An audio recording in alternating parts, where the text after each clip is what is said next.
Good morning, everybody. Paul here, coming at you with a crypto coffee update, and it's where we talk about the news, events, the conferences, all the happenings in the exciting and ever-growing world of digital finance and digital assets. And of course, the namesake of the entire series, I do have my coffee, so if you'll join me for a simultaneous sip where we just sip coffee together in solidarity. What's better than that? Delicious caffeine. Okay, let's jump into the news of the day. You can see cryptide.cc, our lovely website. Check us out when you can. You can get all of the videos that like you're watching right now, and also all of the news that we talk about here, plus even more, so you can stay up to date on all the happenings. Cryptide.cc, good stuff. Now the news. Texas bill seeks to require identification for any individuals who want to use cryptocurrencies. This is coming out of The Block, a fantastic crypto news aggregation site. And here's the bill itself from Texas.gov. You can see here, a verification of identity required. Oh no. Before accepting payment by a digital currency, a person must verify the identity of the person sending payment. This is draconian and prohibitive, especially when taken in context of the West, right? The Western United States, kind of mountain central time, that sort of ordeal. Going just a bit north of Texas, we see Colorado and Wyoming. Wyoming in particular has created a regulatory sandbox, allowing individuals and companies alike to operate with their digital assets with relative impunity. Even the custodial management system entails a direct ownership clause in the state of Wyoming. So very favorable. Taken in conjunction with developments such as this, there's a stark contrast between these two jurisdictions. And in a federalist system, this makes for some particularly interesting implications. Texas is a very populous state, as is Colorado. Colorado has passed very favorable legislation for blockchain. Texas seems to be going the complete opposite direction. Wyoming, on the other hand, is a very sparsely populated, the most sparsely populated U.S. state.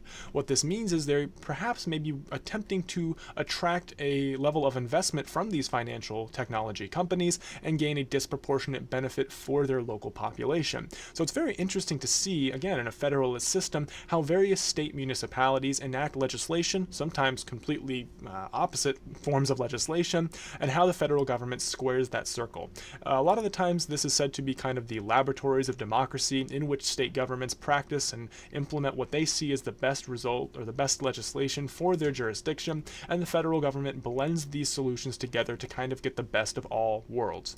And this is ultimately what they're trying to do here with the local P2P SEC FinHub. This is a event that's happening in San Francisco starting out, and we'll be moving to other locations. You can even engage with the FinHub and reach out and express your own concerns, questions, and thoughts on the space as a whole, and maybe even request your own town hall if it's in a populous enough area, somewhere like Atlanta, maybe New York, Chicago, etc. If you have a crypto community, the SEC wants to hear from you guys. They want to hear what's going on and to get some guidance, really, since after all, in a democracy, actually a representative constitutional republic, things go from the ground up. And so that's really exciting to see. You can engage with the SEC yourself. And again, in a laboratory of democracy where we see draconian legislation such as this being discussed, it just goes to show that we, the people, really do need to strike out and make our voices heard the best we possibly can. The SEC is even on Twitter. See here, hashtag FinHubSEC. Cool stuff.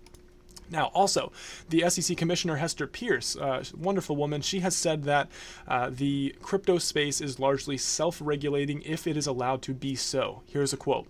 One really important thing to remember is that people regulate each other in their interactions with one another. And that's the whole purpose of the Bitcoin idea, that it would be a community that would be able to regulate itself. As problems arise, people in that community are thinking about how to deal with those problems. One model would be to have a government regulator, but I don't think that's the only model. And I think everybody in the crypto space would echo that sentiment from Mrs. Pierce. She's really been a proponent of the crypto space, Bitcoin in particular, for the SEC, to the SEC, really for the crypto space to the SEC, being that she's a commissioner. And these comments were made at the MIT Bitcoin Expo 2019. I actually was checking that out on Twitter. It seems like everyone had a great time. I'm starting to warm up to the idea of attending these conferences. I live in the southeastern United States. Most of them are down in Atlanta. So coming in the next few months, hopefully I'll see you guys at the Atlanta conferences, maybe some in Charlotte as well. Those are really the big two hubs for crypto in the southeast region for the time being. And what do you guys think? Where's your favorite conference locations? Do you fly to get to conferences? Do you not attend conferences? Or normally do you try to stick to your local backyard and see what's going on the home front? Let me know below in the comments or over on the Discord. We could chat about that.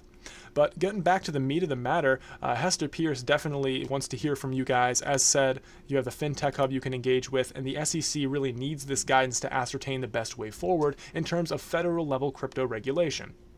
And that's the regulatory model we've chosen. Quoting Ms. Pierce, I think, again, these markets could regulate themselves if we lived in a world where we allowed that. Huge, huge implications from this statement coming out of an SEC commissioner.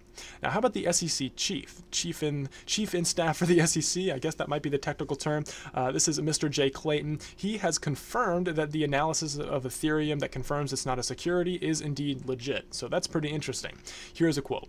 Your letter also asks whether I agree with certain statements concerning digital tokens in Director Hinman's June 2018 speech. I agree that the analysis of whether a digital asset is offered or sold as a security is not static and does not strictly adhere to the instruments. Let's pause this quote. Here, we can see that the SEC chief is saying that essentially the definition of a security is a moving target relative to these digital assets. What this means is that while initially a digital asset could have been considered a security, if ultimately the application and network evolves past that point, and it could no longer be considered a security, meaning that it is not a mutable, it is a mutable and incredibly salient definition, and it has some great implications. Let's continue to ascertain a little bit more as to what's going on. A digital asset may be offered and sold initially as a security because it meets the definitions of an investment contract. But that designation may change over time if the digital asset ladder is offered and sold in such a way that it will no longer meet that definition. I agree with Director Hinman's explanation of how a digital asset transaction may no longer represent an investment contract if, for example, purchasers would no longer reasonably expect a person or group to carry out the essential managerial or entrepreneurial efforts. Under those circumstances, the digital asset may not represent an investment contract under the Howey framework. So again, huge implications here.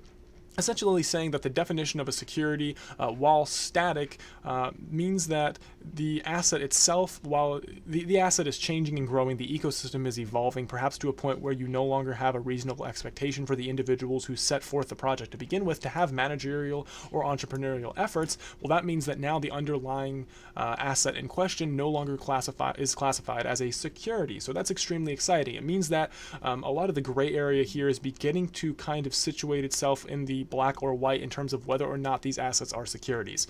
Huge, huge implications here. Really amazing stuff. And this is the kind of guidance that we like to see from the SEC as we offer feedback to the organization to try and better hammer out these regulations. So 2 thumbs up for the SEC chief, Mr. Jay Clayton here. Really great stuff. Really happy to see these developments. And it's happening over in Europe as well, hopping across the pond. A EU report coming out of the EU Blockchain Observatory undertaken by Consensus AG, as you can see here, taken by Consensus AG on behalf of the Blockchain Observatory for the European Union, has said that permissioned blockchains are going to lead the way for blockchain adoption, which makes sense, given that a lot of the innovations that we're going to see in this space aren't going to result from the actual adoption of a decentralized or distributed permissionless system as a whole. It's reasonable to think that these permissioned platforms are going to have the biggest initial effect, considering that it is the closest type of platform in the blockchain ecosystem to what these institutions already have. So the fact that these institutions are using outdated systems that are permissioned, shifting over to another permissioned platform that uses a semi-distributed ledger is a easier shift, especially when you have someone who you know who to call when something goes wrong. So for example, Amazon's Hyperledger that they're working with Hyperledger very heavily. And also you have Corda. They're building what's called R3, their platform. Right, it's reverse. R3 is building Corda, the Corda platform, which is a permissioned ledger. This makes sense because if something goes wrong, you can petition this third party that is managing your data, your blockchain, to help you get over the issue and ultimately suss out how to solve the problem. If you're building on a permissionless network, well, you don't really have that luxury and you have to ultimately contract out a third party that you previously maybe had no interaction with. So this is a reasonable assumption as I see it. Here's a quote: "It seems clear to us that a multiverse of independent blockchains that cannot interoperate would be severely limited." Makes sense. "Users of blockchain platforms will find it beneficial to be able to exchange data and make transactions between chains too. A healthcare chain connecting to an insurance chain, a real estate chain connecting to a construction materials or manufacturing chain, and so on." This is absolutely critical and so true.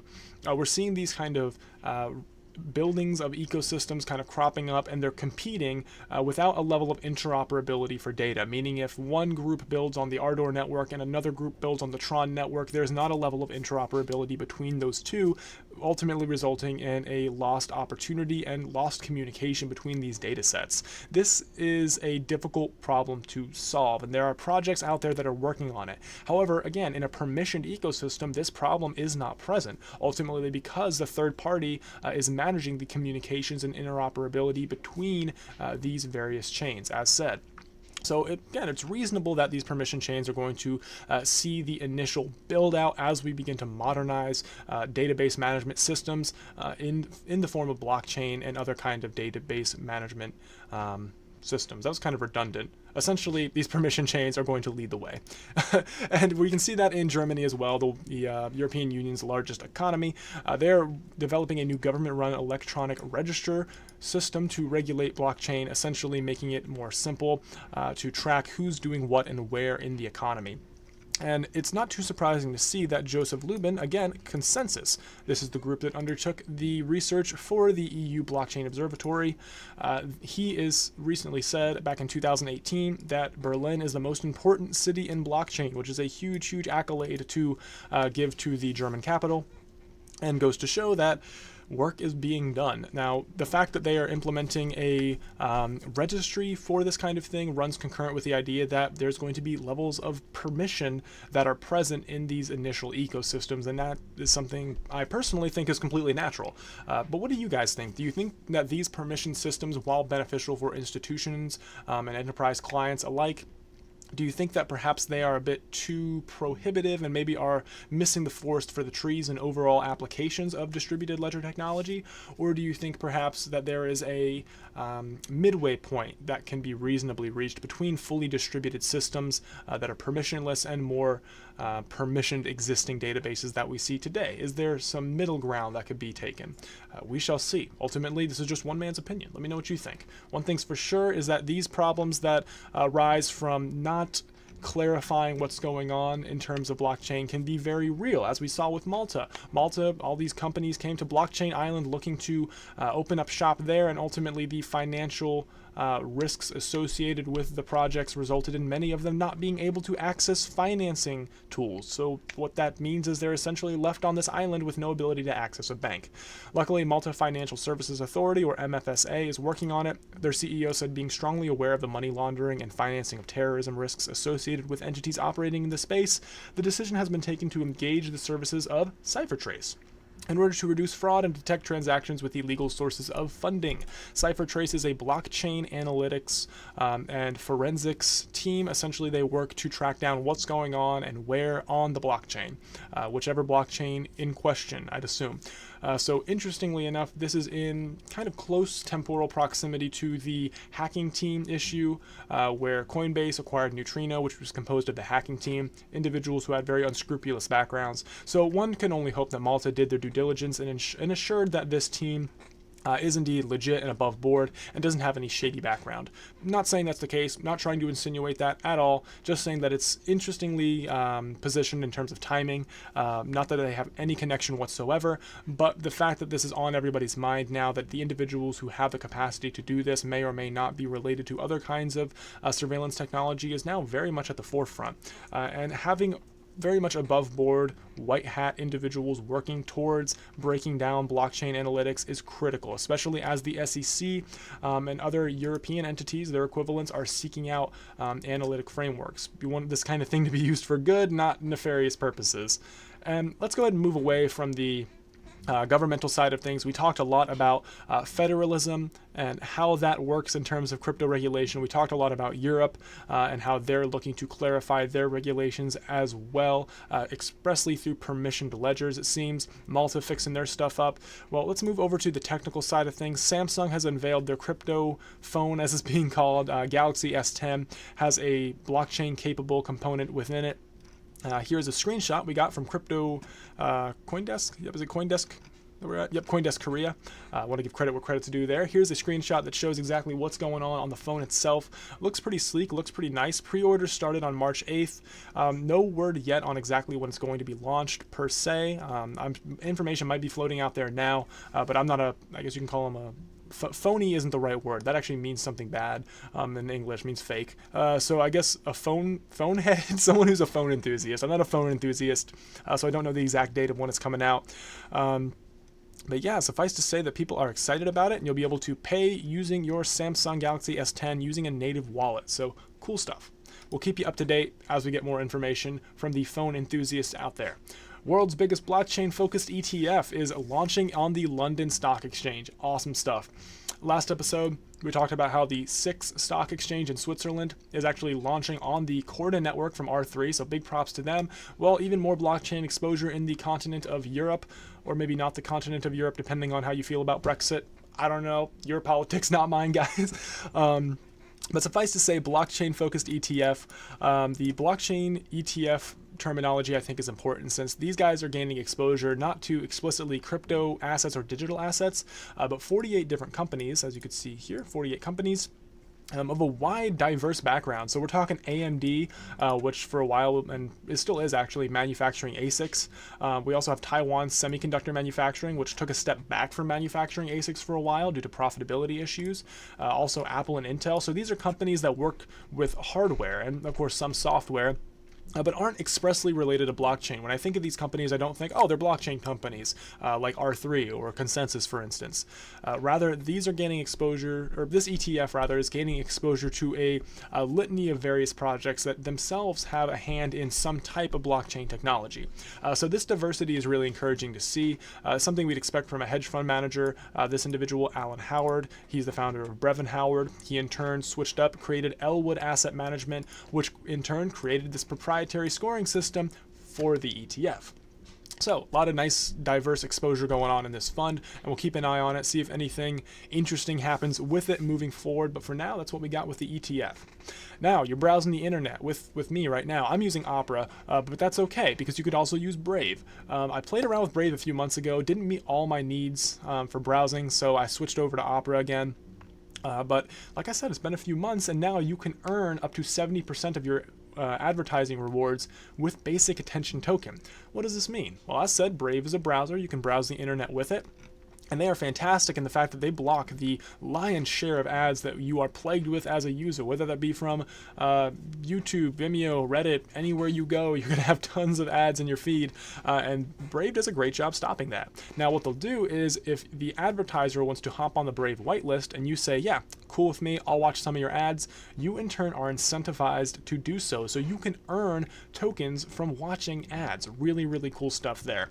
And it looks as though now, rather than just paying out in your local native currency or letting them build up in your wallet, you can now claim those tokens on over 450 ads trafficked by 53 campaign committees or commitments.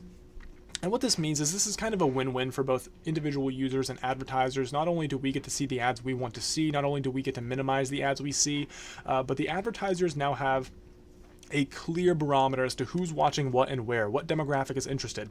And this is huge.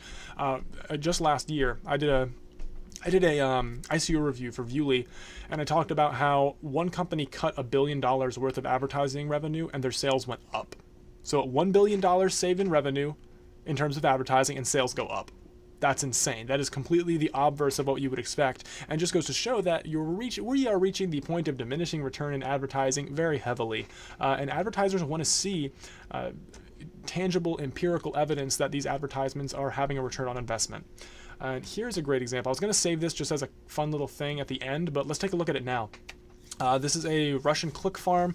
Essentially, you ever see an account and you wonder, God, this account is just killing it. Every time they tweet something, even if it's just like, ha, my dog ate my homework, they get like 1,000 likes and 5 retweets, and oh man, it's just awesome.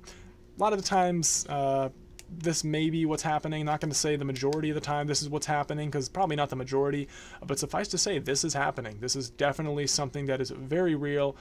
We see it very often, and in generally less wealthy regions of the world, you can set up infrastructure like this and farm clicks, whether that be for YouTube videos or anything, whether that be for a Twitter account. And essentially, individuals in more affluent nations can pay for fake engagement, which thereby can in turn drive more real engagement. So it's a way to kind of growth hack in a less ethical way, since it is kind of false advertising to your user base. And as said, this kind of technology can be exploited in an advertisement sense as well, meaning, oh man, my advertisement got viewed 6 million times. That's awesome. Well, if 5 million of those are fake engagements, that's not really great and is not a good barometer in terms of deciding where to spend your money. So Brave is doing some great stuff. Really excited to see that 70% of revenue can be paid out in tokens, and we'll keep an eye on that going forward.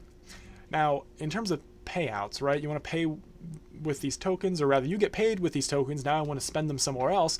Bad news, both of those are taxable events under the current regulations in the United States. Starbucks, as we talked with Backed, wants to allow you to spend your crypto to buy a cup of coffee. However, based on the fact that these are property, this is just normal property, each of these transactions will be counted for capital gains, and that's not really great. The crypto advocacy groups like Coin Center, they're trying to push to change this kind of thing. They partner with Back, New York Stock Exchange backed crypto exchange, as said. Oh wait, I'm sorry, I misread this earlier. Yeah, Coin Center didn't partner with them. It's talking about Starbucks partnering with Backed, whereas Coin Center is pushing to try and augment some of the legislation that we currently see to make this kind of thing more simple to transact with. Since reasonably, if this were to be the case and you were to go to pay for your coffee at Starbucks and you were taxed for capital gains, that would be intensely prohibitive, since most people wouldn't want to do that and would ultimately inflate the cost of the coffee to be beyond what one would reasonably pay. And again, this is why legislation like here that we see at Texas, and why the SEC is asking for more information. That's why we see these kind of developments, and why staying abreast of this kind of stuff is so important. Since we see headlines like, oh sweet, I can buy a cup of coffee at Starbucks with my Bitcoin, when in all reality, the legislation says otherwise, and reasonably it wouldn't, while you could do it, while you could feasibly do it, it wouldn't be in your best interest in terms of finance. It definitely means that the majority of individuals are simply going to avoid doing so and rather just hold their crypto.